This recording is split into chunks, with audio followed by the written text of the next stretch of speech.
ओम शांति।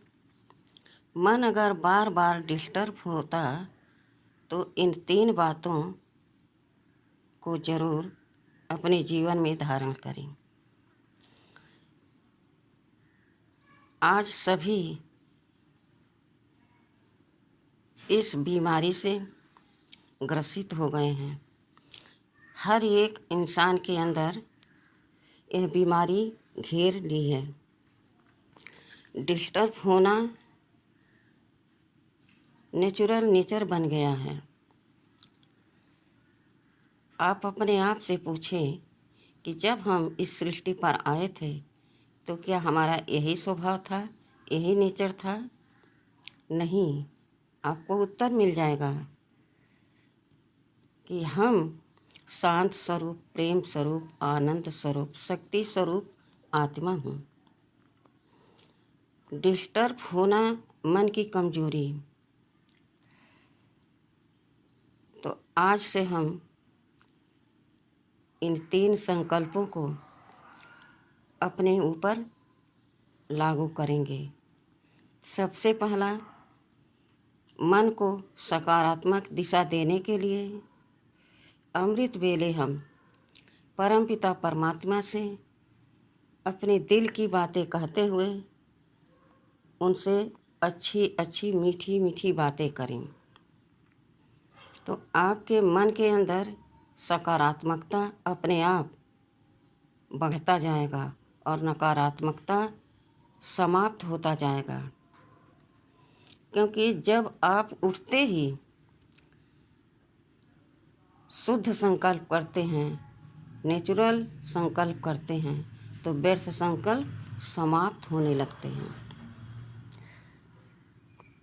तो हमेशा एक बार आप संकल्प सुबह कर लिए और बार बार उसी को दोहराते रहिए।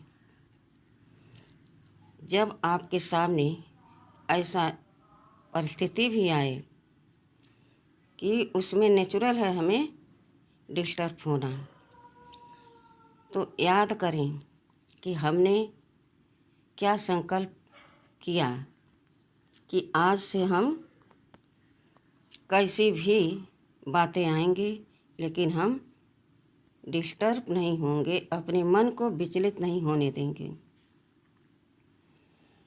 बार बार जब यह संकल्प दोहराएंगे तो ऑटोमेटिकली आपके अंदर सकारात्मक का ऊर्जा भरता जाएगा, शक्ति आपके अंदर आती जाएगी। दूसरा, जब हम व्यर्थ संकल्पों के शिकार होने लगते हैं, अर्थात हद से ज़्यादा बेकार हमारे अंदर बसने लगते हैं, हम गलत देखना, गलत बोलना, गलत सुनना शुरू कर देते हैं और धीरे धीरे अनेक लोगों के साथ हमारा संबंध संपर्क हो जाता है। तो नेचुरल सी बात है कि जब हम बहुत सारे लोगों के बीच में जाएंगे तो अनेक अनेक प्रकार की बातें होंगी, वह हमारे मन को डिस्टर्ब कर देंगी,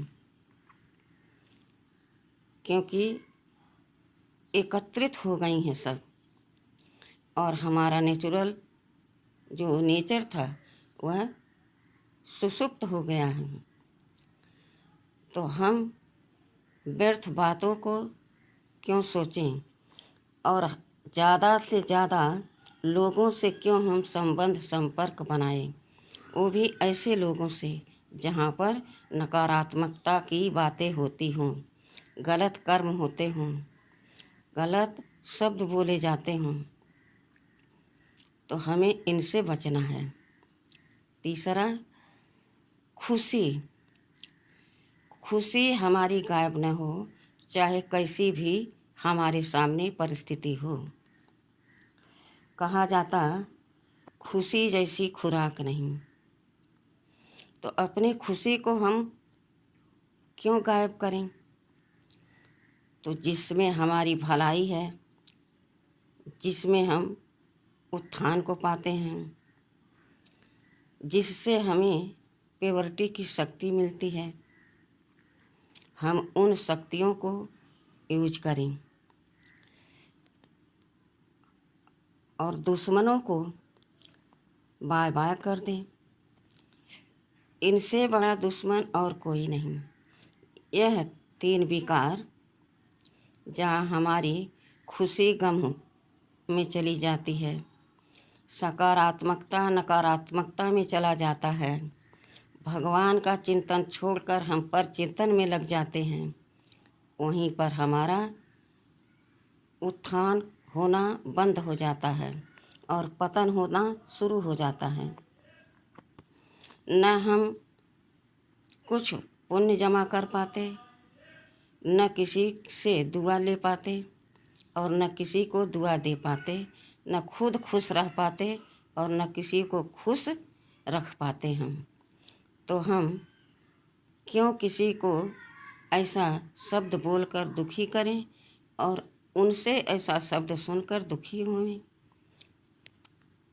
तो इन 3 बातों को अपने अंदर जरूर धारण करें और कर्म में, बोल में, संबंध संपर्क में, व्यवहार में उतारें।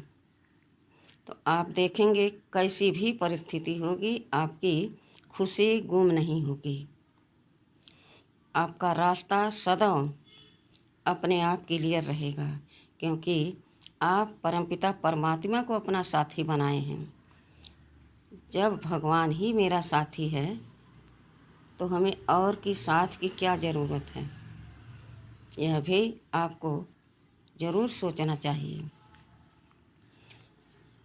तो भगवान हमारा साथी है तो हमें किसी प्रकार की कोई अब इस मनुष्य आत्माओं से आस नहीं रखनी है। सारी आस भगवान स्वतः पूर्ण कर देंगे। ठीक है। ओम शांति।